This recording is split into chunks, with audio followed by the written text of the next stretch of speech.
Nous avons mis au point un procédé de traitement de surface complexe qui nous permet d'obtenir des distances de freinage qui sont la moitié des distances de freinage des roues carbone actuelles. Tous ces process développés pour obtenir une jante très performante ont pris beaucoup de temps. On a mis environ plus de 3 ans avec une équipe de développeurs complète.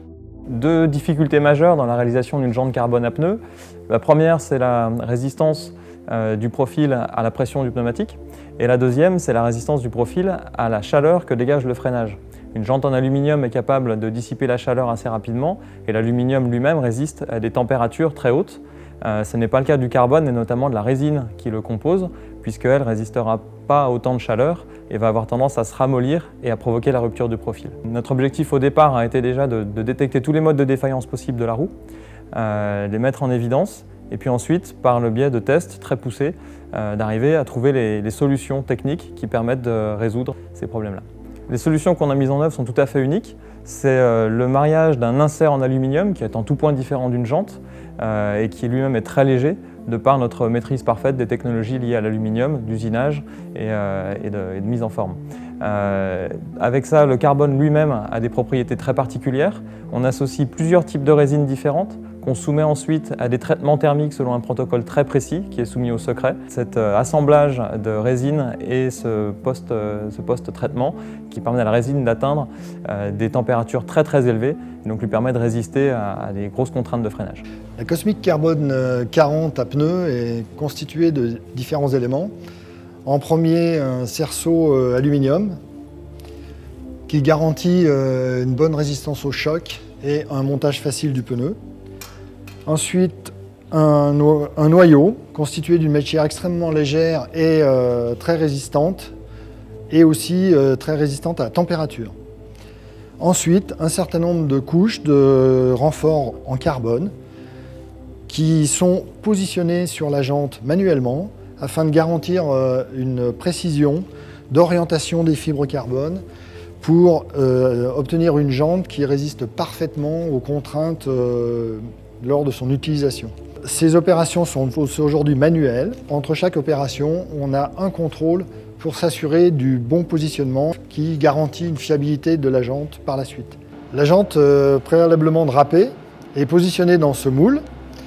Ce moule va partir sous la presse et va subir un cycle de cuisson avec une température élevée, une pression élevée qui va donner toutes ses caractéristiques mécaniques à la jante. Voici la jante qui est sortie du moule, sur laquelle on est venu percer les fixations des rayons. Donc ce procédé permet de percer par l'intérieur. On vient percer l'insert alu que l'on a vu tout à l'heure au drapage. Ça nous évite de percer le fond de jante.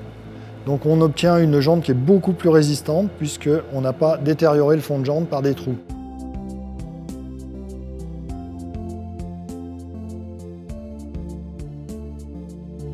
On a fait des tests qui sont vraiment extrêmes, vraiment pour garantir une résistance mécanique de la roue Cosmic Carbone 40. Donc dans les conditions de freinage dynamique sèche, nous mettons notre roue en rotation à 60 km/h. On effectue un freinage d'urgence sur une certaine distance qui était estimée par rapport à des résultats de terrain, qui nous donne des températures de freinage en sortie d'étrier au niveau du patin à plus de 200 degrés. Alors, en freinage dynamique, avec les essais de caméra thermique, on s'aperçoit qu'en instantané, la température est très haute, mais ceci n'a aucun résultat sur la résistance mécanique de la roue. Et la chaleur est diffuse dans toute la roue, donc il garantit toujours un freinage optimal pour le pratiquant dans toutes les conditions, soit conditions sèches ou en conditions humides de freinage. On est ici au Ventoux pour finaliser nos essais terrain, parce qu'on a une base de données importante. C'est un site référence dans le milieu sur lequel on peut mettre en contrainte la roue dans toute sa configuration. Le protocole de l'essai constitue à effectuer des descentes du col à une certaine vitesse avec un certain poids défini par nos ingénieurs afin de restituer le maximum d'énergie au freinage. Mesurer l'échauffement grâce à des pastilles de température à l'intérieur de la jante qui nous donnent des données importantes dans la fiabilisation. Donc depuis qu'on a commencé le projet, on a pu utiliser une centaine d'essayeurs avec des profils différents, car l'importance du freinage de chaque individu a été pris en considération dans le phénomène de freinage et d'échauffement de la jante. Ce qui permet de garantir que la Cosmic Carbone 40 est largement meilleure que ses concurrentes en termes de fiabilité notamment, c'est l'exhaustivité des tests laboratoires mais surtout terrain que l'on a mis en place pour la débugger et pour vérifier qu'elle était capable de résister à des contraintes très importantes.